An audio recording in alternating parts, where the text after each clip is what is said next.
ओम नमः शिवाय। देवादिदेव महादेव, योग के अधिष्ठाता और उपस्थित शिव भक्तों के भीतर शिव चेतना को नमन करके आज की शिव संहिता चर्चा प्रारंभ करते हैं। यद्भूतं यच्च भावे मूर्तामूर्त तथैव च सर्वमेव जगदिदं विवृतं परमात्मनि। इस श्लोक में ऋषि कहना चाहते हैं, जो कुछ इस संसार में हुआ है और जो कुछ इस संसार में होगा, अर्थात जो कुछ मूर्ति स्वरूप है, जो कुछ अमूर्त स्वरूप है, यह सब आत्मा से ही उत्पन्न हुआ है। आत्मा से भिन्न इस जगत में कुछ भी नहीं है। इसीलिए हे शिव भक्तों, इस आत्मा को जानो, इस आत्मा में शिव तत्व को जानो। आगे, कल्प कई कल्पिता विद्या मिथ्या जाता मृषात्मिका एतन् मूलम जगद्दिदं कथम सत्यम भविष्यति।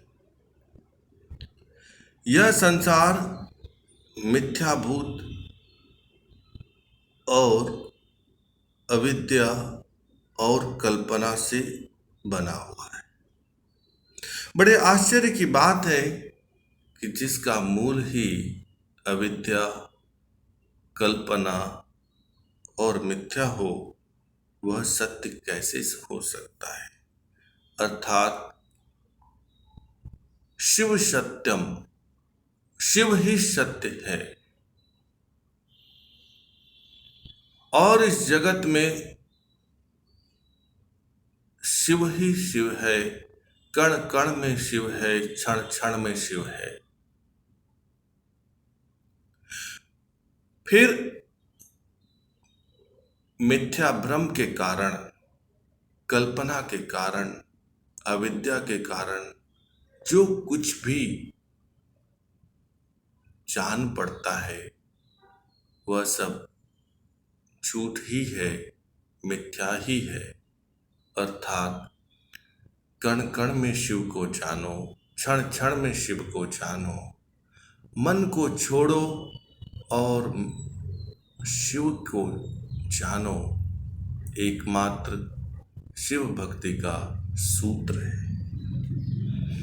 आगे कहते हैं, चैतन्यता सर्व समुत्पन्नम जगदेत चराचरम तस्मात् सर्व परित्यज्य चैतन्यम त समाश्रयेत्।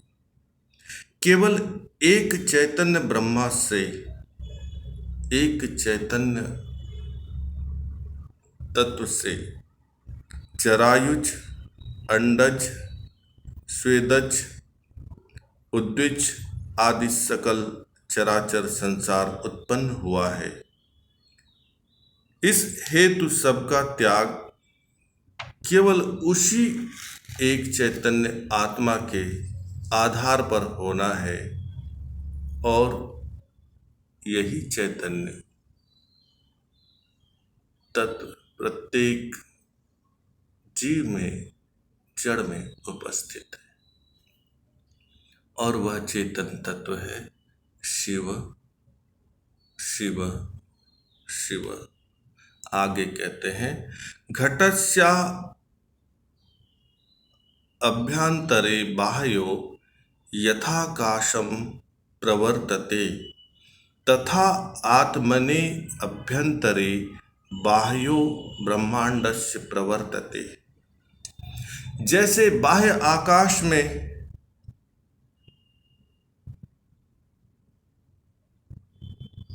और भीतर शरीर में आत्मा व्याप्त है, उसको जानने से ही दुख और रोग से मुक्ति संभव है। शरीर के भीतर आत्मा और शरीर के बाहर आकाश,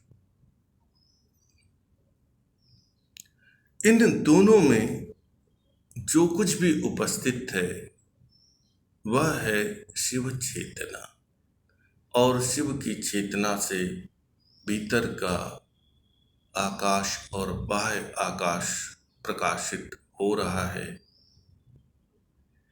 इस बात को जानने की साधना, प्रयत्न और उपाय इस शिव भक्ति का सूत्र है।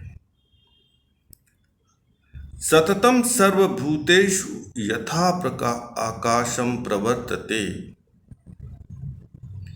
तथा आत्माभ्यंतरे बाह्यो ब्रह्मांडस्य प्रवर्तते।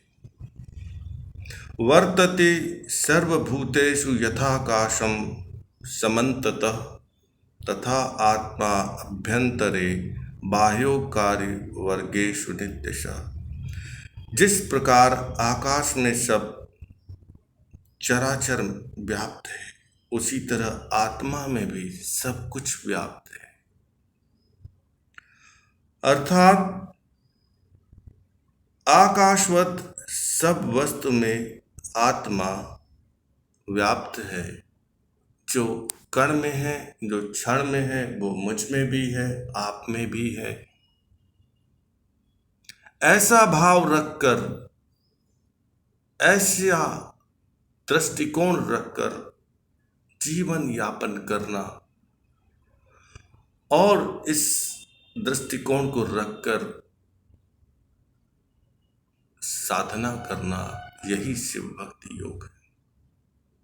प्रत्येक कण कण में, क्षण क्षण में, आप में, मुझ में, जीव में, जड़ में, सब में शिव तत्व है। ऐसा मानना, ऐसा जानना और इस मानने जानने के आधार पर जीवन यापन करना ही शिव भक्ति योग है। असंलग्नम यथाकाशम मिथ्याभूतेषु पंचसु असंलग्नग्रस्ततात्मा तु कार्यवर्गेषु नान्यथा। जिस प्रकार आकाश सब वस्तु में मिला है और सबसे अलग है, उसी तरह परमात्मा भी प्रत्येक कण कण में है और उससे अलग भी है। शिव भक्तों, सदैव इस बात का स्मरण रखें। जिस प्रकार आकाश में समस्त तत्व मिले हुए हैं, उसी प्रकार परमात्मा में भी सभी वस्तुएं मिली हुई है। लेकिन आकाश भी भिन्न है और परमात्मा भी भिन्न है। इस भिन्नता को समाप्त करने का मार्ग है योग और शिव भक्ति योग की साधना। आज के लिए बस इतना ही। ओम नमः शिवाय। देवादिदेव महादेव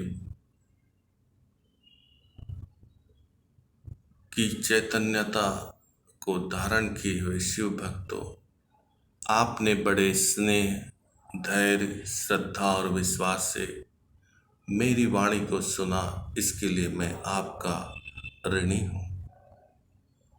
मेरे किसी भी शब्द पर निर्णय लेने की जल्दी मत कीजिए।